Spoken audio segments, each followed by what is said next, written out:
Hola queridos amigos de esta muy apreciada, respetada y admirada Federación Internacional Fe y Alegría. Quiero extender un saludo muy cariñoso a todos los directores que están reunidos ahora en Argentina, con una disculpa por no poder estar ahí presente con ustedes, sin embargo también expresando una gran comunión con todo el camino de fe y alegría a lo largo de toda su rica historia. En mi propio camino muy cercano a la espiritualidad ignaciana he tenido múltiples ocasiones de poder encontrarme con esta hermosa propuesta de transformar la realidad, de compartir con ella y seguimos soñando juntos. Agradezco mucho al Chino Vargas por esta invitación y un saludo también al Padre Fritzen y a todos los que están ahí también encauzando y empujando este proceso de otro mundo posible. Me han pedido el día de hoy hablar de algunas perspectivas relacionadas con el liderazgo, básicamente para profundizar en lo que es el liderazgo para innovar y el liderazgo para transformar. Y ciertamente hay muchísimas teorías y elaboraciones que se han hecho alrededor de la práctica y la perspectiva del liderazgo, incluso algunas también en clave de lo que sería el liderazgo jesuita. A mí me parece que en ocasiones nos perdemos de lo esencial, de lo profundo, del fondo del asunto. Y yo creo que pensar ese liderazgo para transformar y para innovar es volver a la riquísima tradición de nuestra espiritualidad, donde ya están de alguna manera esbozadas todas estas herramientas y perspectivas para poder promover ese liderazgo. Y ciertamente Fe y Alegría tiene una gran experiencia. Aquí ustedes, directores, estarán compartiendo también desde ahí. Entonces quisiera ir tocando algunos puntos que nos puedan ayudar a pensar esta otra perspectiva de liderazgo. Quiero comenzar con un cuento que creo que nos puede ayudar en este sentido. Y había un explorador que se había preparado toda su vida para salir hacia territorios lejanos en la Amazonía y se había preparado profundamente, solo que no se había dado la ocasión de poder ir y lo anhelaba con todo el corazón. Finalmente, después de un tiempo, tuvo la oportunidad de ser enviado en esta misión de exploración a la selva del Amazonas. Y estuvo ahí y experimentó con profunda fuerza y vitalidad este sentirse en el encuentro consigo mismo, con esa naturaleza hermosa, los peligros también de esta realidad, los animales, los ríos, todo lo que su corazón había anhelado, había de alguna manera también llegado en esta experiencia. Regresó de esta visita y de esta hermosa travesía y tenía un deseo profundo de compartir con otros, con todos, lo que había vivido. Y entonces no se le ocurría una manera de hacerlo hasta que pensó en hacer un mapa. Entonces dibujó un mapa detallado con todos los aspectos necesarios para que otros pudieran también entender la experiencia. Hizo fotocopias de ese mapa y lo repartió a todos sus amigos. Al día siguiente se dio cuenta que todos estaban hablando como expertos de esta realidad. ¿Acaso no sabían dónde estaban los sitios donde había peligros, los ríos, los espacios también de la mayor belleza? Este explorador se lamentó profundamente de haber hecho ese mapa porque nada jamás sustituirá la experiencia personal. Entonces creo que en la espiritualidad ignaciana pensar el liderazgo tiene que partir de ahí. Si bien los mapas son necesarios y nos ayudan a tener una estructura o metodología en común, nunca nada sustituye la experiencia personal. El salir al encuentro de la realidad, el aprender según también las propias como experiencias y contextos, y desde ahí ir también con elementos en común ciertamente como esta federación tan rica plantea, pero desde una experiencia personal. Entonces yo quería como señalar algunos puntos de la espiritualidad ignaciana que tendrían que ayudarnos como de alguna manera los preámbulos para el liderazgo. Y esta espiritualidad nos marca algunas pautas que son claves. Primero, si nuestra acción y vocación en cuanto al liderazgo transformador o innovador está tocando el bien mayor. Ciertamente la educación integral que plantea Fe y Alegría abraza y toca ese bien mayor. Segunda pregunta, si se logra el bien más universal, en el sentido de que es una fundación que actúa en una perspectiva territorial, pero que logra una incidencia global y que va planteando un tema de transformar el mundo. Y luego la pregunta de ir a donde otros no van. Creo que el eslogan también de que Fe y Alegría comienza donde el asfalto termina, confirma esto. Entonces yo creo que las pautas en cuanto a preámbulo sobre qué tipo de liderazgo estamos impulsando están ahí y están muy claras. Pero cuidado, ahí hay una serie de cosas que también en esta nuestra espiritualidad nos tienen que de alguna manera ayudar y alertar. Lo que llamamos en la espiritualidad ignaciana las tretas o las tentaciones del mal espíritu. De alguna manera creo que pensar en homologar como esos mapas que son necesarios, que sustituyan la experiencia, podría poner en riesgo como el proyecto esencial y central de la propia Federación de Fe y Alegría. Ciertamente las legislaciones, la necesidad de tener una cierta competitividad, el modelo Fe y Alegría necesita estar en diálogo con los estados, pero cuidado el peligro de pretender homologarlo todo, sin dejar espacio para la novedad y para los elementos esenciales. San Ignacio en el Principio y Fundamento también plantea usar de las cosas tanto cuanto nos lleven para el fin mayor. Y creo que Fe y Alegría tiene que abocarse para seguir profundizando cuál es el fin mayor. Fe y Alegría es un medio hermosísimo, pero es un medio. El fin mayor tiene que estar, y creo que está claro, en esta capacidad de transformar la realidad, transformando la vida de las personas, y todo el modelo de liderazgo tendría que estar también siempre alertado de cuidar que no se confundan los fines con los medios. La otra cuestión también que es importantísima, innovar y transformar, tiene que estar contextualizado y territorializado. Otra vez los mapas nos ayudan para tener una perspectiva general, pero nuestra espiritualidad nos da herramientas concretas para cuidar y nos habla de responder según tiempos, lugares y personas. No es lo mismo Fe y Alegría con el Padre Velas cuando iniciaba aquel anhelo y ese sueño hace 60 años. El mundo ha cambiado, la realidad ha cambiado. Lugares, ustedes están presentes en distintos continentes, incluso en distintos países, en distintos contextos. Cada lugar tiene una realidad particular que para ejercer un liderazgo adecuado de innovación y transformación tiene que poder comprender genuinamente eso. Y luego las personas. Cada persona tiene dones distintos, por eso creo que la reflexión que ustedes hacen es clave. ¿Cuál es el papel de los directivos que están impulsando esta innovación y transformación, pero sabiendo también que cada uno tiene experiencias, dones y contextos diferentes? Entonces, el discernir los fines de los medios me parece que es fundamental. Y entonces, ahí creo yo que hay un rasgo propio de esta mirada de liderazgo, y es la libertad interior, lo que se llama la indiferencia. No preferir una cosa que la otra, sino aquello que nos conduce al proyecto mayor. En la medida en que se pueda dilucidar adecuadamente el gran proyecto de Fe y Alegría en esta nueva etapa que se quiere también renovar y con perspectiva de liderazgo, cuidando estos aspectos de tiempos, lugares y personas, tenemos que ubicar siempre también esta perspectiva del proyecto mayor. Y entonces hay 3 elementos también que quisiera comentar para que podamos tener en cuenta en nuestra elaboración de liderazgo innovador y transformador. 1, Fe y Alegría tiene que buscar seguir transformando la realidad cotidiana, no solo de los alumnos, profesores, padres, sino de los contextos de la realidad. Ciertamente hay un gran éxito en Fe y Alegría en ese sentido. Segundo, transformar las estructuras. Recuerdo muy bien el programa 8, toda la visión de acción pública, que creo que sigue con mucha fuerza incorporado ahora en la nueva perspectiva, donde se necesita pensar cuáles son las causas estructurales de esta situación de pobreza, que si bien se puede atender a los sujetos concretos, también hay que atender a las causas, profundamente sustentado en la visión también de esta teología liberadora. Entonces, la transformación de las estructuras también tiene que irse situando dentro del paradigma global, del paradigma de la complejidad global y de la propia realidad concreta y de contexto.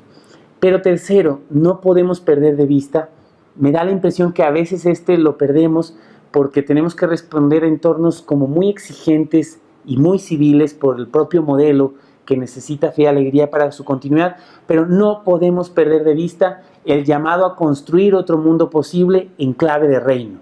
¿Cuáles son esos rasgos donde parece que lo que el mundo considera quebrado, podrido, sin sentido, nuestra espiritualidad nos da ojos nuevos para mirar ahí presentes los signos actuantes de Dios y de esperanza? El liderazgo innovador tiene también que abrazar esta perspectiva de mirar el reino como proyecto mayor. Siguiendo en ese sentido, la Congregación General 36 reunida hace algunos meses en Roma, los jesuitas, marcando como estas líneas a futuro, marcaba 3 reconciliaciones que Fe y Alegría tiene que preguntarse al hablar de liderazgo. La reconciliación con Dios, ¿qué tanto está presente este proceso de poner la espiritualidad, la identidad trascendente del sujeto en el marco de nuestro modelo de liderazgo?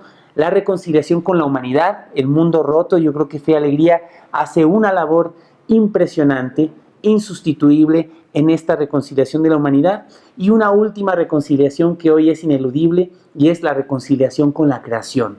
El cuidado de la casa común, el llamado del Papa Francisco en la encíclica Laudato Si a identificar que no hay 2 crisis separadas.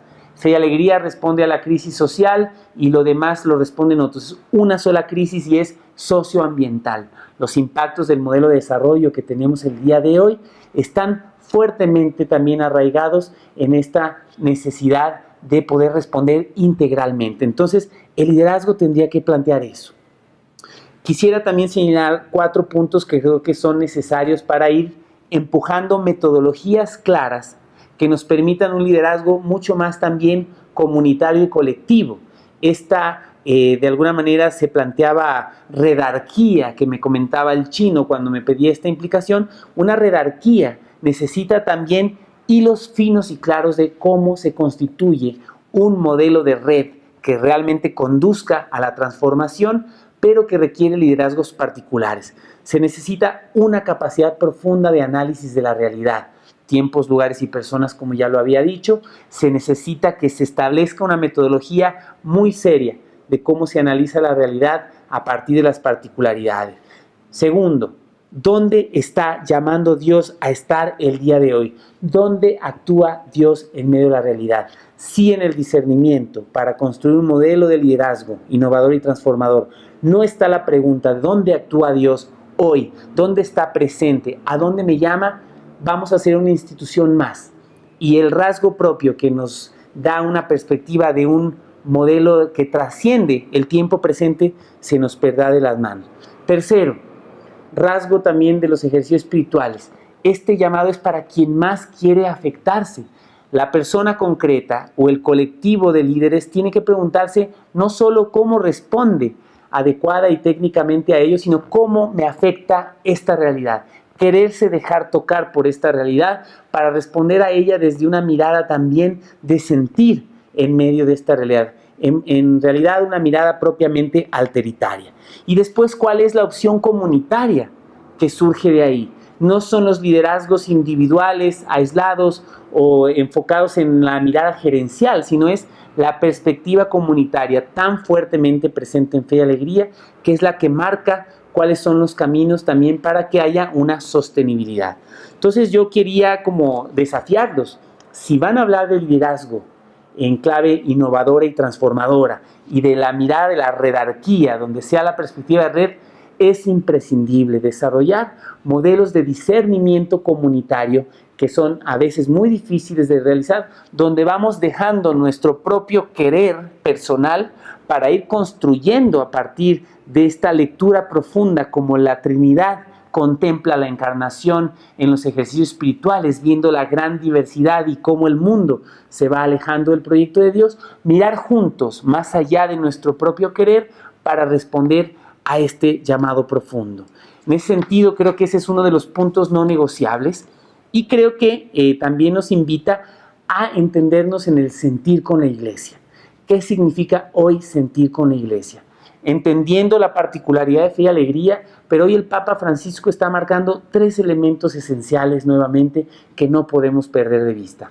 La Evangelii Gaudium, la alegría del Evangelio, un nuevo modelo de ser iglesia, una conversión pastoral que nos afecta y nos toca a todos, incluido Fe y Alegría, a las comunidades ignacianas, a todos. Tiene que ser una lectura que reconoce el quebranto, el fracaso, la capacidad de ver todo lo que han sido aprendizajes, pero con mucha humildad reconocer nuestras grandes fragilidades y ahí mismo encontrar la posibilidad de otros horizontes. Una iglesia en salida solo puede ser una genuina iglesia en salida a partir de reconocer esos trayectos históricos, purificar la intención, lo que dio cierto, lo que no, para impulsar hacia adelante.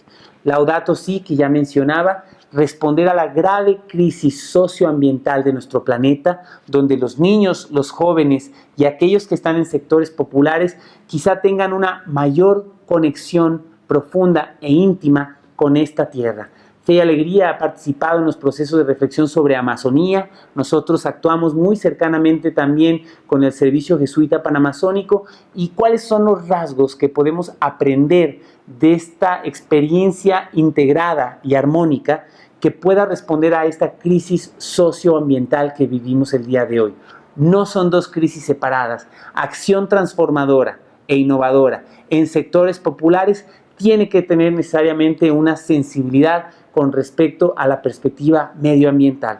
Y el tercer aspecto que el Papa Francisco está impulsando, la exhortación Amoris Laetitia, la alegría del amor, que nos plantea incluso cuáles son como los elementos esenciales de un proyecto de vida, en este caso incluso en una visión de perspectiva familiar, pero también con una apertura y sensibilidad a otras expresiones distintas, diversas, que nos llaman también a sentir ese dolor de aquellos que están siendo discriminados o excluidos y poder abrazar la experiencia del amor también como signo de Dios y cuidar de aquellos que han vivido situaciones de quebranto o que son fuertemente discriminados.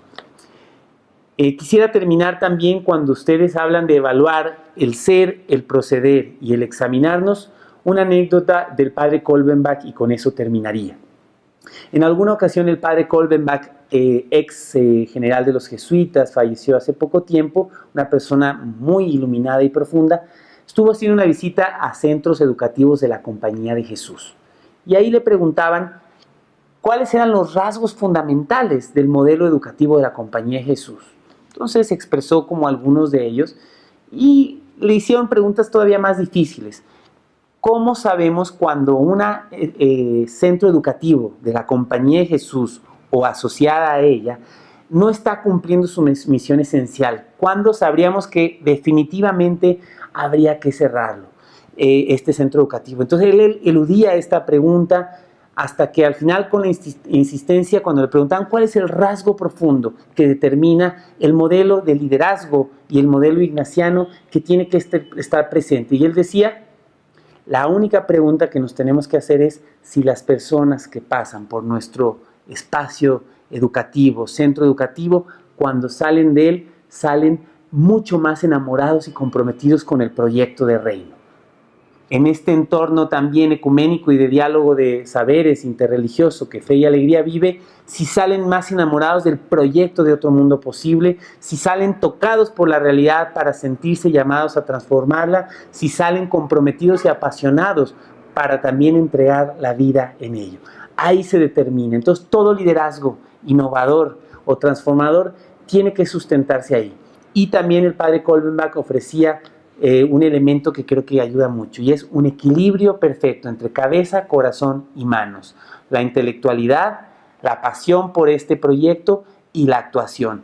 Cada una de ellas, por separado o aislada, está rompiendo esta visión de transformación integral. Y entonces, pues, con esta visión de liderazgo innovador y transformador, la invitación es a dejarnos tocar por esta realidad, distinguir los medios de los fines, abrazar esta posibilidad de proyecto transformador en una clave también que nos permita discernir adecuadamente cuál es nuestro llamado, discernir comunitariamente y buscar los rasgos que toquen el corazón de las personas de manera que salgan enamorados de este proyecto. Espero que algunos de estos elementos ayuden a la reflexión que ustedes están haciendo estos días. Les agradezco nuevamente la invitación y espero en una próxima ocasión poder estar presente en vivo y en directo con tanta gente tan querida. Muchas gracias a Fe y Alegría, a toda la federación, por todo lo que hacen todos los días. El mundo definitivamente es un mejor lugar por la existencia de este sueño transformador. Gracias.